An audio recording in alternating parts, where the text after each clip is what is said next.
Welcome back into In Play. You take a look at the 2006 football season, some of the names on the first team All-ACC list. There were some big stars, Matt Ryan, Greg Olsen, Calais Campbell, both from Miami, and then two big names from Georgia Tech. One of them, Joe Anua'i. Maybe you know him by a different name now, and there it is, Roman Reigns, the two-time Universal champ. His current reign has lasted 288 days, won an ESPY back in 2019. He's the 2015 Royal Rumble match winner. The list goes on, and this weekend on Sunday, going to have a chance to defend that title for the Universal Champion Sunday, June 20th, as he faces Rey Mysterio in a Hell in a Cell match. Roman Reigns joins us now. Roman, thanks so much for the time. We get to talk about a lot of different things and do some fun stuff on this show, but we are so excited to have you here. I know there's a lot of drama, a lot of backstory, not just between you and Rey, but between the whole family. So for people that maybe are just tuning in for the first time after they see this interview this weekend, what do they need to know and expect from this Hell in a Cell match? I'd say I'm the victim here, if anything. You know, I'm just an innocent bystander who, you know, is trying to take care of some family business with my cousins, the Usos. And Rey Mysterio is now, you know, butting into my family business, saying some things that he can't take back at this point. And when it comes down to it, I have no problem with defending my Universal Championship against Rey Mysterio. It would be an honor and a privilege. He is the greatest luchador of all time. So to be able to put him on the list of people that I've smashed through this campaign of my Universal Championship, it would be a pleasure. Well, Roman, I want to ask you, as you prepare for a huge fight, basically defending your belt, is it more important to have strength training or cardio? And my second question is, should we expect you to be running over Rey Mysterio with a possible golf cart or doing anything crazy like that? What should we expect?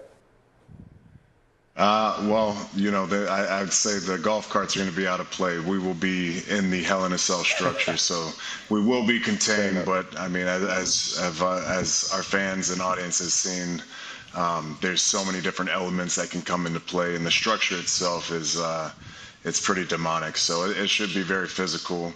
And to prepare for that, I do it just like I have my whole life as an athlete. You know, I still consider myself a world-class athlete, just obviously on the performance side of things. But yeah, I think you have to definitely be able to strength train and then also condition. That way, you know, if you get into those later rounds, those deeper matches, you still have the win to go.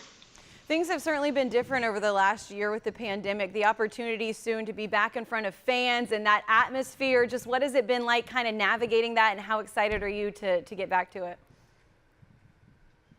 You know, I think you know, with the pandemic and, you know, working through quarantine and being within this bubble of the Thunderdome, it's allowed us to, you know, showcase some different skills, showcase some different layers of our performance, and also, I think, just show our resiliency as a product. You know, the WWE product, everything that you know, we do as far as you know, our big mantra for our fans is putting smiles on faces, and I think we're in a time now where that's more important than ever, you know, is to be able to provide that escapism for people, and be able to, you know, bring some happiness and some positivity to people, you know, who are struggling through these hard times. Well, Roman, we all know you are an all-conference player at Georgia Tech. You play with some amazing players, and a lot of people don't give Reggie Ball enough love. I was a huge fan of his when I was growing up, being an ACC fan myself. But what are the crossovers from what you do now in your current career to what you did in the past in football? Well, you know, I always start with, you have to be tough to be on the field. You know, to be on the gridiron, you have to have a certain level of toughness, you know, mentally and physically. And I think that that definitely applies to being in the squared circle, to being in the WWE ring, being on the road as a performer, you know, 52 weeks a year.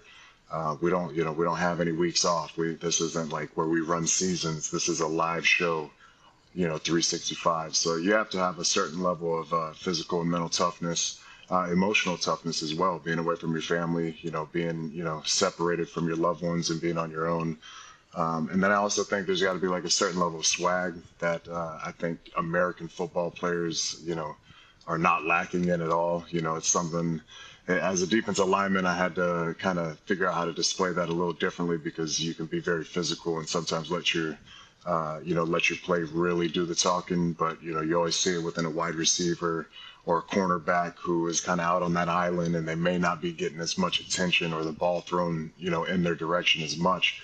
So you see a lot of, chitter chatter and a lot of smack talk. So I think that's, that charisma, that level of, athletic, competitive swag has to be able to come out in the ring as well. You mentioned the word swag, and Jeff Collins has tried to bring a swag back to Georgia Tech football, kind of embracing Atlanta and all that it is. I know you're busy, but I know you keep up with Georgia Tech football when you can. Just your thoughts on what's going on there and the movement that he's creating. I think Coach Collins is he's way ahead of the time right now. I think they're like Georgia Tech and his whole staff and all the kids there. They're like leading the the football product, the college football product into the future, and being able to allow them to have personalities, to express themselves, to use all the media tools that we have today and not shy away from that. You know what I mean? I think he's a nice mix of the foundational tools that you need in the old school of football and being on that gridiron and that, having that mental toughness and that discipline and focus of the job, but then also bringing the new school, the future, all the tools that we have to connect and put our personalities and our work on display. And I think it's a nice mix of that. And I think, I think Coach Collins has us in the right direction. And in a matter of time, a lot of different kids are going to be looking into Georgia Tech in a different light. Well, Roman, we all know you like to say that you're always at the head of the table. You're the tribal chief. You got a bunch of dope nicknames, but also the sneaker head of the table. So talk to us a little bit about that. And what is your love for sneakers, and what's your favorite sneaker that you have right now? Well, yeah, I mean, I was a kid who grew up with clown feet. When I was by the age of 15, I wore a size 15. So I'm back in the day of East Bay where you had to call in for your shoes and order them from a magazine. Yeah, man. So you already know. It's one of those things now where, with the internet and everything, all the different apps and just, having a Nike app alone, that just changes the whole game. So, and to be able to have that availability of the bigger sizes, it's just something that's been nice for me. Someone who I've been told no so many times. It was so discouraging growing up, just going to a Foot Locker, a Foot Action, a Champ Sports, and to be turned away without being able to buy anything, during that trip. It was terrible as a kid. So now it's something that, with the availability and obviously, making a good living, I can treat myself here and there. But I would say, I mean, the J's are always nice. There's so many really good shoes nowadays, and it's such a cool way to express yourself. For me, especially, I don't wear a lot of crazy clothes or crazy colors. So where I really kind of put the color in my closet is on my feet, on my shoes. So, but I'd say, I don't know, man. I love the ones. The 4s are really nice too. And then the 11s are pretty sweet. So you can't go wrong with any J's, to be honest. So you're going to be all right with pretty much any of them. My ones are my favorite. I don't need the bigger size, but I take an L on the app every single time. So if you have any advice, I'd love to get it after we're done with this. Let's talk about Summerslam. Going to be August 21st in Las Vegas at an NFL stadium for the first time ever. It's going to be at an NFL stadium. How excited are you for that event, and what are you expecting? Yeah, it's gonna be great. It was one of those things where, with WrestleMania being in Tampa Bay at Raymond James Stadium, we weren't at full capacity, obviously. Still dealing with the restrictions and stuff like that. So for us to be able to come back and bring SummerSlam into Allegiant Stadium in Las Vegas and hopefully pack that place out, it's gonna just be a really good. Just a good time, a good experience, and a good vibe for all our fans and for the performers alike. So I think everybody's super excited about it. And to have a great location like Las Vegas, an awesome brand new stadium within Allegiant Stadium, it's a recipe for success for sure. Well, look, Roman, I know you are a true inspiration to so many because you transitioned from playing football at the collegiate level, played at the pro level in Canada, and now doing what you're doing on a big scale, man, but also your battle with leukemia that you overcame. You're a true inspiration to so many people. My mom is a breast cancer survivor as well.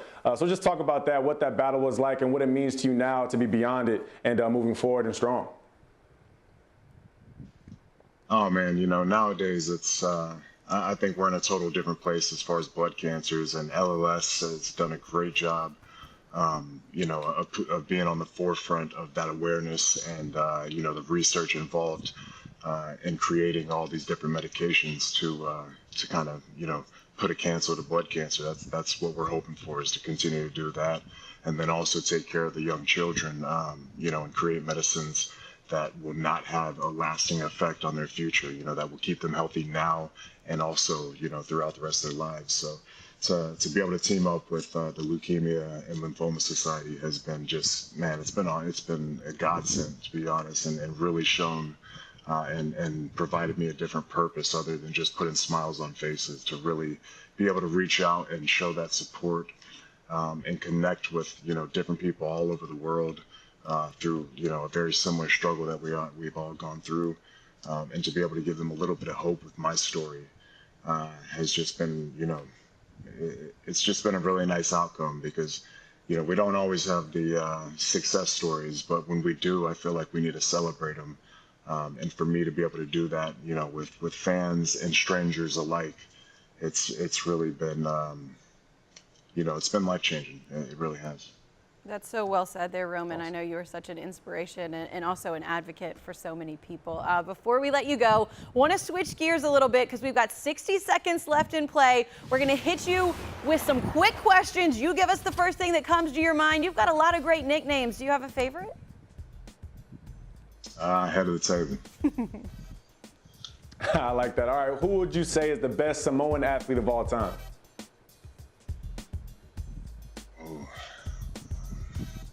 Troy Polamalu. One wrestler you grew up watching that you would love to wrestle? Ric Flair. Okay, who's on your playlist before you go out to fight? Favorite rapper? Man, so many good ones. I guess you can't really say he's a rapper, but I'd say DJ Khaled, because he's bringing them all together. So we just throw his new album. We the best. We the best. Yes, sir. Best finishing move? The guillotine. My finishing move. Come on now. Favorite? Yeah, no doubt. Favorite place to travel? Japan, Tokyo.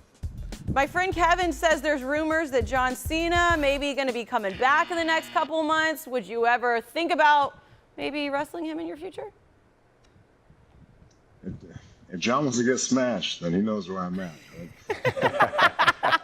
Straight up. When it comes to whooping people's ass, I do not discriminate.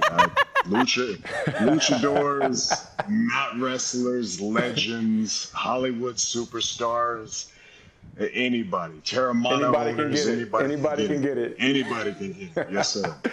All right, well, look, Roman, I got one last question for you. You know you take a lot of early flights. When you get on those flights, do you get apple juice or do you get orange juice? Only two options. Well, can I just take them both? You got to pick one. Right. Nah, you got to pick one, bro. You got to pick one.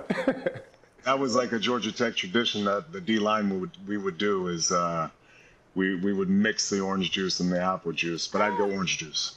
Oh, man, we didn't even know we were uncovering a story there. We ask everybody that. It's very good, yeah. Awesome. Well, we're going to have that. to get a special spot on our board of everybody we asked that question just for the mixed juice there, because we didn't even know that was a thing. Yeah. Roman, thanks so much. Good luck this weekend. You can catch him on Good luck, Sunday defending his championship. Thanks, Roman.